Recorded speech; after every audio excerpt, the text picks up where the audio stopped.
Hi everyone, this is Pooja Kantpal. Welcome to you in my YouTube channel Infinity. So today we are going to do new chapter, pair of linear equation in two variable, chapter 3. Okay. So हमने class 9th में same chapter पढ़ा था, linear equation in two variable, but वहाँ पर आपको सिर्फ ये बताया गया था कि एक linear equation in two variable has infinite many solution. ठीक है, कोई भी आपको एक इक्वेशन दी जाती थी, सपोज x + y = 2. ओके, तो यहाँ पे बहुत सारे सॉल्यूशन निकल जाते थे. अगर आप इसे इस तरीके से लिखें, x की बहुत सारी इन्फानाइट, आपको पता है हम यहाँ पे इन्फानाइट वैल्यूज़ पुट कर सकते हैं, तो x की इन्फानाइट वैल्यूज़ के लिए आपको y इन्फानाइट मिलता था. इसीलिए कहा जाता था कि this equation has infinite many solution. Okay, और जब हम इसकी लाइन ड्रॉ करते थे ग्राफ पे तो स्ट्रेट बनती थी, क्योंकि बहुत सारे सॉल्यूशन होने के कारण हर जगह पे सॉल्यूशन होता था, इसलिए हमेशा एक स्ट्रेट लाइन बन जाती थी. ठीक है ना, इस इक्वेशन के लिए नहीं, आप किसी भी इक्वेशन की बात करें, linear equation in two variable, तो उसकी इन्फानाइट मैनी सॉल्यूशन होने के कारण एक स्ट्रेट लाइन बनती थी. लेकिन इस क्लास में हम थोड़ा कंसेप्ट को एक्सटेंड करके पढ़ रहे हैं. ठीक है, सो पहले हम लिखेंगे क्या होता है. So here we have definition: an equation of the form ax plus by plus c equals to 0 where a, b, c are real number. कुछ भी हो सकता है but not 0. ठीक है, is called linear equation in two variable x and y. Example 3x minus 4y plus 2. यहाँ पे आप x y की वैल्यूज़ पुट करने पे आपको अलग अलग वैल्यूज़ मिलेंगी और ये इन्फानाइट वैल्यूज़ हो सकती हैं. ठीक है, नेक्स्ट है हमारे पास सॉल्यूशन. सॉल्यूशन क्या होता है of a linear equation. Last class में हमने रूट्स या ज़ीरोज़ कहेंगे, ज़ीरोज़ पढ़ा था, जिसमें कहा था जो ज़ीरोज़ वो वैल्यू है जो सेटिस्फाई करता है इक्वेशन को. तो सॉल्यूशन क्या होंगे लीनियर इक्वेशन का. सपोज़ हमारे पास है 5x - 3y = 9, this equation. Okay, तो अगर मैं इसे यहीं पे रखूँ, इधर इस तरीके से लिखा जा सकता है इक्वेशन को. ठीक है, आप चाहे तो नहीं भी लिख सकते हैं, ऐसा ज़रूरी नहीं है, आप इक्वेशन को वैसे ही रहने दीजिए. अब अगर मैं यहाँ पर x की वैल्यू 3 पुट करती हूँ और y की वैल्यू 2 पुट करती हूँ. ठीक है, सो 5 × 3, 9 + 3 × 2, 5 × 3 = 15 equals to 9 + 3 = 2 6. तो 9 + 6 अगेन 15 equals to 15. तो लेफ्ट हैंड साइड जब equals to right hand side हो जाता है तो उसको आप सॉल्यूशन कहेंगे उन वैल्यूज़ को जो राइट हैंड साइड को इक्वल कर देता है किसके, लेफ्ट हैंड साइड के. उन वैल्यूज़ को आप क्या कहेंगे, सॉल्यूशन ऑफ लीनियर इक्वेशन. ठीक है, अगर आप यहाँ पे नहीं भी करते, ठीक है, आप इक्वेशन को चेंज नहीं करते तो भी वैल्यूज़ रखते हैं, तो भी आपका आंसर यहाँ पे रखने के बाद 9 आ जाएगा. ठीक है, तो ज़रूरी नहीं है कि आप शिफ्ट ही करें. ओके, तो ऐसी दो वैल्यूज़ जो लीनियर इक्वेशन में पुट करने के बाद लेफ्ट हैंड साइड को राइट हैंड साइड के इक्वल लेके आ जाती हैं, उन वैल्यूज़ को आप सॉल्यूशन ऑफ लीनियर इक्वेशन कहेंगे. Okay. Okay, so next we have consistent and inconsistent system. Consistent और inconsistent system होते क्या है. So consistent, a system of two linear equation in two unknowns is said to be consistent if it has at least one solution. अभी तक हमने एक equation के बारे में ही पढ़ा है, लेकिन यहाँ पे कहा है कि सिस्टम वो है किसका, दो लीनियर इक्वेशन है. इस बार एक यूज़ नहीं करना है क्योंकि एक में तो हमेशा इन्फानाइट वैल्यूज़ ही आएंगी. ठीक है ना, इस बार दो लीनियर इक्वेशन हमने यूज़ करनी है इन टू अननोन्स. का मतलब है उसमें टू वेरिएबल्स होने चाहिए लेकिन डिफरेंट. ओके, इस सेट टू भी उसे कंसिस्टेंट कहा जाएगा. ऐसी इक्वेशन जिसमें दो अननोन वेरिएबल यूज़ हो रहे हैं लेकिन दो लीनियर इक्वेशंस के साथ, उस इक्वेशन को कंसिस्टेंट कहा जाएगा if it has at least one solution. अगर एक सोल्यूशन आता है, अगर एक इक्वेशन सॉल्व करते तो इन्फानाइट मैनी सोल्यूशन आते, जैसे यहाँ पे था, बहुत सारी वैल्यूज़ पे आ जाएंगे इन्फानाइट मैनी सोल्यूशन. ठीक है, क्योंकि यहाँ पे देखिए, यहाँ पे ये सॉल्यूशन है, ये सॉल्यूशन है, ये सॉल्यूशन है, इन्फानाइट मैनी सोल्यूशन है. लेकिन अगर दो इक्वेशन आ जाती हैं और कम से कम एक सॉल्यूशन तो मिलता है, एक से ज़्यादा भी होते हैं लेकिन कम से कम एक तो होना ही चाहिए. अगर इक्वेशन का एक सॉल्यूशन भी है तो भी हम उसे कंसिस्टेंट में ही काउंट करेंगे. ठीक है, मैं आपको एग्जांपल के साथ समझाती हूँ. यहाँ से तो इन्फानाइट निकल जाएंगे. ठीक है, इस इक्वेशन के लिए. ओके, सपोज़ मेरे पास ये है दो इक्वेशंस. मैं आपको अभी सिर्फ दो इक्वेशंस के बारे में बताती हूँ, आगे वीडियो में आपको प्रॉपर बताऊँगी कि किस तरीके से हम दो इक्वेशंस को, क्योंकि कंसिस्टेंट भी आपका आगे फर्दर डिवाइड है. ठीक है ना, तो वो हम आगे वीडियो में बात करेंगे। सो कंसिस्टेंट के लिए मैं अभी आपको सिर्फ इक्वेशन बता रही हूँ। ऐसी दो इक्वेशन टू डिफरेंट अननोन होनी चाहिए, ऐसी इक्वेशन कंसिस्टेंट होगी अगर एक सॉल्यूशन होता है। अगर बहुत सारी एक्स की वैल्यू रखने पे वाई की अलग अलग वैल्यू आएगी, लेकिन वो दोनों के लिए सेम होनी चाहिए। जो एक्स की वैल्यू यहाँ रखूँगी वही इक्वेशन में यहाँ भी रखी जाएगी, वाई की जो वैल्यू यहाँ रखूँगी वो यहाँ पे रखी जाएगी और आंसर फिर सेम आएगा, ठीक है ना। तो ये होता है consistent. Next we have inconsistent. Okay, so inconsistent क्या है? A system of two linear equation in two unknowns is called inconsistent if it has no solution। अगर इक्वेशन का कोई सॉल्यूशन होता ही नहीं है, सपोज एग्जांपल लेते हैं हम, x plus y equals to 3 and 2x plus 2y equals to 7। Okay, तो आप यहाँ पे देखेंगे मैं कोई भी वैल्यू x में पुट करूँ और y में पुट करूँ, यहाँ पे भी वो करूँ पुट करूँ, तो भी आंसर सेम नहीं आते हैं। तो ये आपकी इनकंसिस्टेंट में आ जाता है, ठीक है। तो ऐसा सॉल्यूशन इनकंसिस्टेंट कहलाएगा, ये ऐसी इक्वेशन इनकंसिस्टेंट कहलाएगी, ठीक है, जहाँ पे इक्वेशन सेटिस्फाई ही नहीं हो रही है। ओके, साथ में ही, ऐसा नहीं है इसके सॉल्यूशन नहीं आएंगे, अकेले इस इक्वेशन के सॉल्यूशन इनफाइनाइट है, अकेले सॉल्यूशन इनफाइनाइट है, ठीक है ना। लेकिन दोनों इक्वेशन को अगर मैं मिलाऊं, दोनों इक्वेशन से जो यहाँ एक्स वाई की वैल्यू पुट करूँ यहाँ भी करूँ, तो आंसर सेम नहीं आता है। ओके, तो ऐसे सिचुएशन में इस सिस्टम को क्या कहेंगे? Inconsistent. Okay, next we have solving linear equation. We have two methods to solve any linear equation in two variable. First one is graphical method, second one is algebraic method. So in graphical method, if two lines in a graph intersect each other, okay, then we can say we have unique solution. Okay, when two lines coincide, then we can say that it has infinite many solution. When two lines are parallel, then we will say it has no solution, ठीक है। लेकिन ये ऐसे नहीं आएगा, हम इसे proper बना के इक्वेशन के साथ सीखेंगे। Okay, so here we have table. Okay, सबसे पहला है सॉल्यूशन कॉलम, पहला सॉल्यूशन है कि कैसा सॉल्यूशन होगा, यूनिक होगा, नो सॉल्यूशन होगा या इन्फिनाइटली मैनी सॉल्यूशन होगा। फिर हम यहाँ पे पेयर ऑफ लाइंस लिखेंगे एग्जाम्पल के तौर पे। ओके, फिर कंपेयर करेंगे, रेशियोज कैसे पता चलते हैं, ठीक है, रिप्रेजेंटेशन क्या है, इंटरप्रिटेशन क्या है। Okay, last one is interpretation, right. So okay, here so first solution है हमारे पास। ओके, सॉल्यूशन हम बाद में चेक करेंगे, सबसे पहले हम पेयर ऑफ लाइंस लेते हैं। फर्स्ट एग्जांपल मैं कहती हूँ x minus 2y equals to 0 and the second one is 3x plus 4y minus 20 equals to 0। जब हम इस इक्वेशन को सॉल्व करेंगे, ठीक है, आपको हालांकि मैं बाद में सॉल्व करके दिखा दूंगी, पर पहले हम ऐसे सीख लेते हैं। ओके, जब हमारे पास दो लाइंस है, ठीक है, रेशियोज कैसे कंपेयर करना है, सी ये किस फॉर्म में होनी चाहिए equation, ax1 plus bx2 plus c equals to 0। Okay, तो यहाँ पे a जो है वो x का कोफिशिएंट होगा, b जो है वो y का कोफिशिएंट, और c हमारा कांस्टेंट होता है। ओके, सो इस वाली इक्वेशन में हमारे पास, ठीक है, a क्या है हमारे पास, मैं यहाँ पे लिख रही हूँ a equals to 1, b equals to minus 2 and c equals to 0। Okay, ये a1 है। ओके, a2 हमारे पास 3 है सेकेंड इक्वेशन में, b2 हमारे पास 4 है एंड c2 हमारे पास 20 है। Okay, minus 20, sorry, okay, minus 20।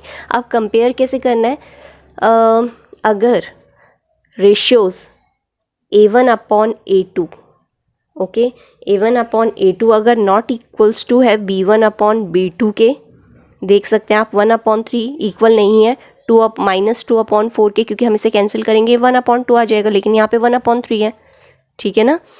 तो अगर ये इक्वल नहीं होता है, इस केस में जो आपके पास सॉल्यूशन आता है वो हमेशा यूनिक सॉल्यूशन होता है। ओके, यूनिक सॉल्यूशन जब आपके ratios a1 upon a2 not equals to b1 upon b2 होता है, राइट।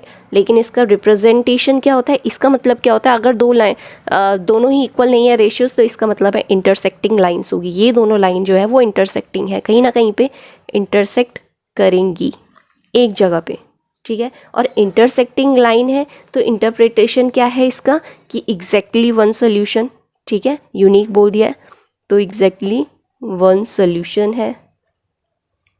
वन सॉल्यूशन का मतलब है कम से कम एक, या अभी हमने कंसिस्टेंट पे बात करी थी, कम से कम अगर एक सॉल्यूशन भी होता है तो भी उसे कंसिस्टेंट में ही काउंट करते हैं.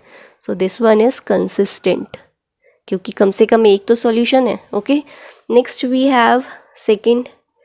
Suppose we have 2x plus 3y minus 9 equals to 0, 4x plus 6y minus 18 equals to 0.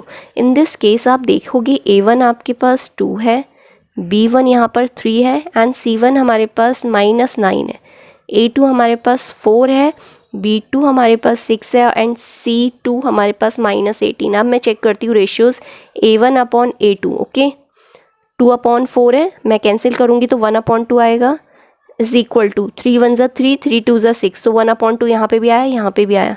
ठीक है, तो इक्वल्स टू b1/b2 है. इक्वल्स टू, अगर मैं माइनस से माइनस कैंसिल करती हूँ, 9 से कैंसिल करती हूँ, 9 1 ज़ा 9, 9 2 ज़ा 18, अगेन 1/2 आ गया. तो हम देखते हैं कि तीनों रेशियोज इक्वल है. ठीक है, प्रोपोर्शन में तीनों में 1/2 ही आ रहा है. तो इस केस में जब आपके पास तीनों ही रेशियोज प्रोपोर्शन में होते हैं, इक्वल में होते हैं, इस केस में जो आपके पास सोल्यूशन होता है वो इन्फानाइट होता है, infinite solution. Okay, infinite solution होता है. और इस केस में क्या होता है, आपकी जो लाइंस होती हैं वो कोइंसिडेंट होती है. कोइंसिडेंट मतलब कोइंसिडेंट लाइंस. कोइंसिडेंट मतलब when two lines lie exactly on top of each other. ठीक है ना, बिल्कुल एक दूसरे के ऊपर होती है. ये एक लाइन है, इसी के ऊपर एग्जैक्टली दूसरी, कि आपको पता भी नहीं चले. और इंटरसेक्टिंग लाइन इस तरीके से होती है, राइट. और इसका इंटरप्रिटेशन एग्जैक्टली, इसमें तो वन सोल्यूशन था, लेकिन इसमें क्या होगा, इन्फानाइट मैनी सोल्यूशन, बहुत सारे सोल्यूशन निकल रहे हैं, इन्फानाइट मैनी सोल्यूशन. और सिस्टम कैसा होगा, कंसिस्टेंट, क्योंकि कंसिस्टेंट में क्या कंडीशन थी, एटलीस्ट वन सोल्यूशन, लेकिन यहाँ पे तो इन्फानाइट है तो ये भी कंसिस्टेंट में ही काउंट होगा. Okay, next we have third equation, x plus 2y minus 4 equals to 0, and next one is 2x plus 4y minus 12 equals to 0. आप खुद से भी इक्वेशन बना सकते हैं. ओके, अच्छा, इस केस में क्या है, सी a1 हमारे पास कितना है 1, b1 यहाँ पे 2 है एंड c1 हमारे पास -4 है, a2 हमारे पास 2 है, b2 भी हमारे पास 4 एंड c2 हमारे पास -12 है. यहाँ पे हम देख रहे हैं a1/a2. ओके, ले लेते हैं पहले. 2 1 ज़ा 2, 2 2 ज़ा 4, अगेन 1/2 आया, तो बिल्कुल ये b1/b2 के इक्वल है. नेक्स्ट कैंसिल हुआ, माइनस माइनस कैंसिल, 4 1 ज़ा 4, 4 3 ज़ा 12, लेकिन यहाँ पे 1/3 आ गया रेशियो, बाकी में 1/2 था, तो नॉट इक्वल्स टू c1/c2. ये दोनों तो इक्वल है, बट ये इक्वल नहीं है थर्ड वाले के. ठीक है, थर्ड का प्रोपोर्शन अलग ही आ रहा है. तो इस केस में ऐसा अगर केस होता है तो यहाँ पर हमारे पास कैसा सॉल्यूशन होता है, नो सॉल्यूशन. इसमें नो सॉल्यूशन आता है क्योंकि इसमें दो लाइन, ये हालांकि अब हम ग्राफिकल जब इसे ड्रॉ करेंगे तो आपको पता चल जाएगा, लेकिन इस केस में नो सॉल्यूशन होता है. ओके, जब आपको ग्राफ नहीं दिया जाएगा, आपको डायरेक्टली फाइंड करना है, तो आप इक्वेशन से इस तरीके से करेंगे. ठीक है, ना ही सॉल्यूशन निकाल के हिट एंड ट्रायल बार बार नहीं करेंगे, बस एक बार इसे देखकर इस तरीके से निकालेंगे. ओके, सो नो सॉल्यूशन है, तो इस केस में क्या होगा, पैरेलल लाइंस. ठीक है, जब दो लाइन पैरेलल होती हैं तो नो सॉल्यूशन आता है और ये कंडीशन होती है. ठीक है, इंटरप्रिटेशन क्या है, इसका इंटरप्रिटेशन है कि नो सॉल्यूशन, कोई भी सॉल्यूशन नहीं आएगा. अगर एक भी सॉल्यूशन नहीं है तो ये कौन सा सिस्टम हुआ, इनकंसिस्टेंट. ठीक है, क्योंकि एक भी सॉल्यूशन नहीं है. कंसिस्टेंसी के लिए एटलीस्ट एक सॉल्यूशन चाहिए होता है. ठीक है, लेकिन यहाँ पे एक से ज़्यादा सॉल्यूशन थे तो कंसिस्टेंट, यहाँ पे एक था तो कंसिस्टेंट, बट यहाँ पे नो सॉल्यूशन है तो inconsistent completely. Okay, so this was about graphical representation of linear equation in two variable pair of lines. मैंने आपको एग्जाम्पल के साथ समझाई. अगर दो नॉट इक्वल्स टू आ रहे हैं तो यूनिक सॉल्यूशन, अगर तीनों इक्वल हैं इन्फानाइट मैनी सॉल्यूशन, अगर दो इक्वल हैं but not equal to third one then no solution. No solution हमेशा इनकंसिस्टेंट होता है, बाकी दो कंसिस्टेंसी में आते हैं. ओके, सो ये हमारे पास पहली इक्वेशन है x plus 3y equals to 6. Second equation is this. Okay, and we are going to solve for intersecting lines. Okay, so ये इक्वेशन है. सॉल्व करके x यहाँ पे ये आया है, इसके लिए सॉल्यूशन यहाँ पे लिखते हैं. y दूसरी इक्वेशन के लिए x हमारे पास ये आया, 3y इधर जाएगा पॉजिटिव, बाद में 2 को हम डिवीजन में ले जाएंगे. ओके, तो ये आपने छोटी क्लास में सीख लिया होगा, तो वो मैं यहाँ पे नहीं बताने वाली हूँ. ओके, सो x y हमारे पास ये है. अगर मैं x की वैल्यू, ठीक है, x की नहीं, अगर मैं यहाँ पर y की वैल्यू 0 पुट करती हूँ, y यहाँ पे कम्प्लीटली ये 0 हो गया, तो x कितना बचा, 6. ओके, अगर मैं यहाँ पे अगर मैं यहाँ पे देखो, y को अगर मैं फिर से 0 कर दूँ, नहीं, y 0 नहीं करेंगे, x 0 करते हैं इस बार. ओके, x 0 कर दिया, ठीक है. I am so sorry. Okay, so अगर मैं y यहाँ पे 2 पुट कर दूँ, तो 3 2 ज़ा 6, 6 माइनस 6 0, तो x हमारे पास 0 आ जाएगा. ओके, ठीक है. नेक्स्ट इस इक्वेशन के लिए चेक करते हैं. अगर y यहाँ पे अगर इसे 0 कर दिया जाए, y को 0 कर दिया जाए, तो देखते हैं क्या आता है.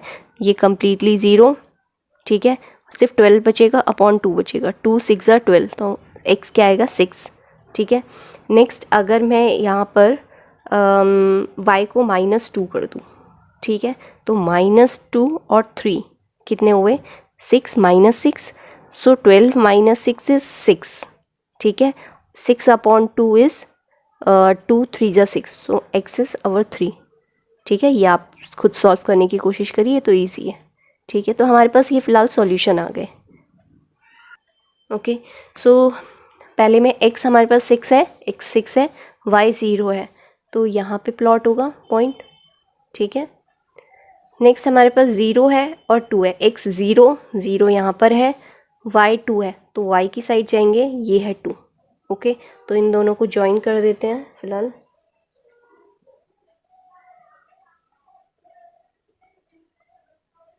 तो इक्वेशन, ये जो हमारे पास लाइन है पहली इक्वेशन के लिए. ओके, नेक्स्ट सेकेंड इक्वेशन के लिए सॉल्यूशन x 6 है, y 0 है, x 6 y 0, अगेन यही पॉइंट. ओके, एंड 3 -2 है. ठीक है, तो 3 ये है, -2 ये है.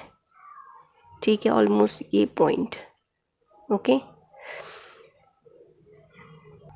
तो ये हमारी लाइन इस तरीके से पास हुई. ठीक है, ये पॉइंट था हमारे पास 3 -2, यहाँ पे था हमारे पास 0,2, ये हमारा 0 6. ठीक है ना, 6 0 सॉरी. ठीक है, तो यहाँ पर एक पॉइंट पे हमारा इंटरसेक्ट हुआ है. ओके, तो इंटरसेक्टिंग लाइन के लिए अभी बताया था कि सॉल्यूशन हमारा यूनिक सॉल्यूशन होता है. यूनिक क्यों, क्योंकि सिर्फ एक ही पॉइंट ऐसा है जो दोनों इक्वेशन में पुट करके इक्वेशन को सेम वैल्यूज़ देगा. ठीक है, जैसे कि x 0 मैं दिखा देती हूँ. See x plus 3y equals to 6 है. ओके, मैं 6 पुट करूँगी x की जगह पे, 3y 3 और ये y 0 है, so equals to 6. 6 equals to 6, left hand side equals to right hand side आ गया. ठीक है, दूसरी इक्वेशन में भी पुट करूँगी, 2x की जगह पे 6, y की जगह पे 0 इक्वल्स टू 12. 6 2 ज़ा 12, ये 0 हो गया, equals to 12. Again left hand side equals to, तो दोनों इक्वेशन में सेटिस्फाई कर रहा है. ठीक है ना, left hand side right hand side के इक्वल आ रहा है. तो अगर इस तरीके से कुछ होता है तो ये आपका लीनियर इक्वेशन इन 2 वेरिएबल कौन सा सॉल्यूशन है, कैसी लाइंस है, इंटरसेक्टिंग लाइंस, और जिसका सॉल्यूशन कैसा होगा, यूनिक सॉल्यूशन. ओके,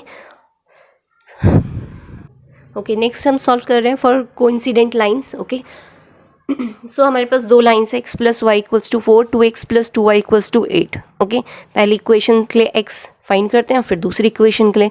सपोज मैं y की जगह पे 1 पुट करती हूँ, पहले 0 से स्टार्ट करते हैं. 0 पुट करती हूँ तो x कितना आता है, 4. ओके, मैं y की जगह पे 1 पुट करूँगी तो x कितना आएगा, 3. ओके, नेक्स्ट ये वाला चेक कर लेते हैं. y की जगह पे अगर मैं 0 पुट करती हूँ, 2 0 0, 8 बचेगा, 2 4 ज़ा 8, 4 आएगा. y की जगह पे अगर मैं 1 पुट करूँगी, 2 1 ज़ा 2, 8 में से 2 गया 6, एंड 2 3 ज़ा 6, तो 1 पुट करने पे 3 आ रहा है. आप देख रहे हैं सॉल्यूशन सेम आ रहे हैं. तो इसका क्या मतलब है, दोनों एक ही लाइन होने वाली है, दोनों इक्वेशन यहाँ पे अलग अलग दिख रही है बट वो एक ही लाइन बनने वाली है। तो अगर इसके लिए ड्रॉ करें ग्राफ, एक ज़रा डायग्राम देख लेते हैं। ये हमारे पास 1 है, 2, 3 एंड 4। मैं आपको यहाँ पे रफली दिखा रही हूँ थोड़ा, ठीक है ना। 2, 3 ये हमारे पास y एक्सेस होती है, ठीक है। ये -1 -2 इसकी ज़रूरत नहीं है फ़िलहाल, ये x एक्सेस है, ठीक है। तो सॉल्यूशन पहले 4 और 0 है, तो x हमारा 4 है और 0, ठीक है। नेक्स्ट हमारा x 3 और 1 है, x 3 है और y 1 इस पॉइंट पे, ओके। दूसरी इक्वेशन के लिए, अच्छा मैं इस लाइन को ड्रॉ कर लेती हूँ पहली इक्वेशन के लिए, ठीक है। मैंने ये लाइन ड्रॉ कर ली पहली इक्वेशन के लिए, ठीक है। यहाँ पे लिख देती हूँ, this is for x + y = 4। Next second equation के लिए 4x और y 0, यही पॉइंट आएगा। नेक्स्ट 3 और 1 है, 3 और 1 यही पॉइंट आएगा। दूसरी लाइन भी मैं इसी के ऊपर ड्रॉ करूँगी, ठीक है। तो ये वाली लाइन किसके लिए है,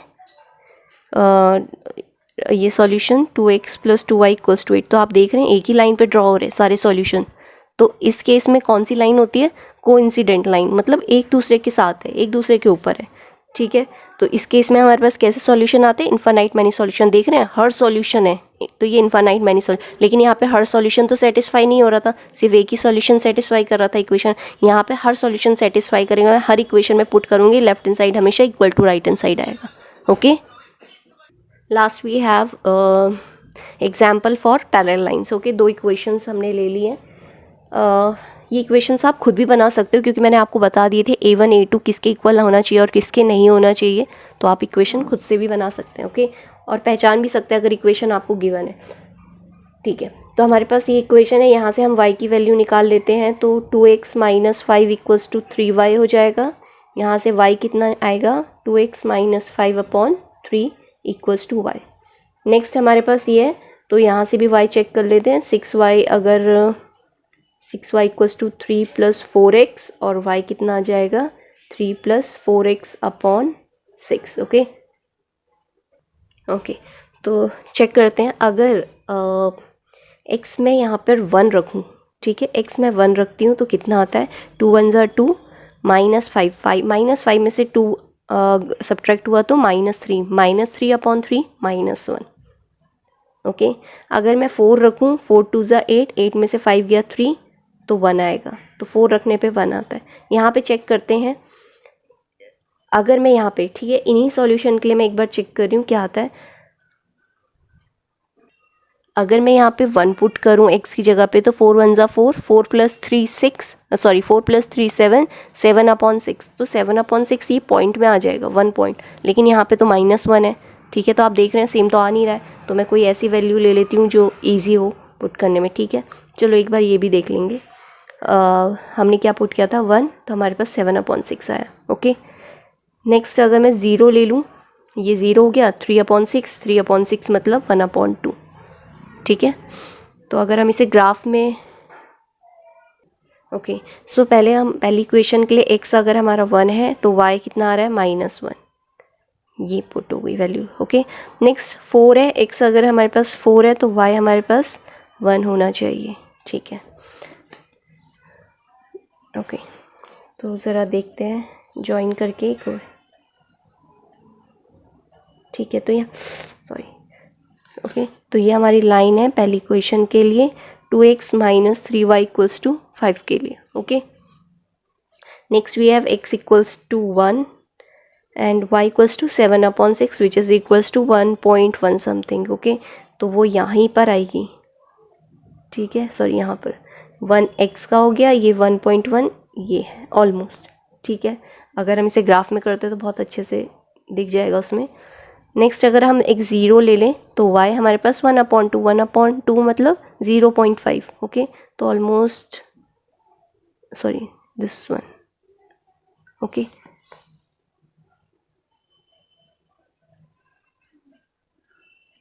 तो हम देख सकते हैं दोनों लाइन इंटरसेक्ट ही नहीं हो रही है और ना ही कभी इंटरसेक्ट होंगी, इनके हमेशा सॉल्यूशन अलग होंगे, कभी एक दूसरे से इंटरसेक्ट होंगी ही नहीं, ना ही कोइंसिडेंट होगी, ठीक है। तो ये है थर्ड पैरेलल लाइन के लिए जहाँ पे हमारी पैरेलल लाइंस बनती है और इसमें नो सॉल्यूशन होता है, कभी भी कोई सॉल्यूशन नहीं मिलता हमें, ठीक है। अब आप ये मत सोचना कि ये सॉल्यूशन हर पर्टिकुलर लाइन के लिए होगा जो हमेशा इन्फानाइट होगा, ठीक है, उसमें कोई यूनिक ऐसा नहीं है। लेकिन जब टू लाइंस हो जाती है तब पैरेलल, यूनिक और कोइंसिडेंट सॉल्यूशन बनते हैं। ओके, सॉरी, कोइंसिडेंट, पैरेलल और इंटरसेक्टिंग लाइंस बनती है जिनके अलग अलग सॉल्यूशन होते हैं, unique solution, infinitely many solution and no solution. Okay, तो ये हमारा ग्राफिकल मेथड था। नेक्स्ट वीडियो में हम अलजेब्रिक देखेंगे इसका। Okay, and I hope this is clear to you. Thank you for watching. Strange time in my life. I took a drive.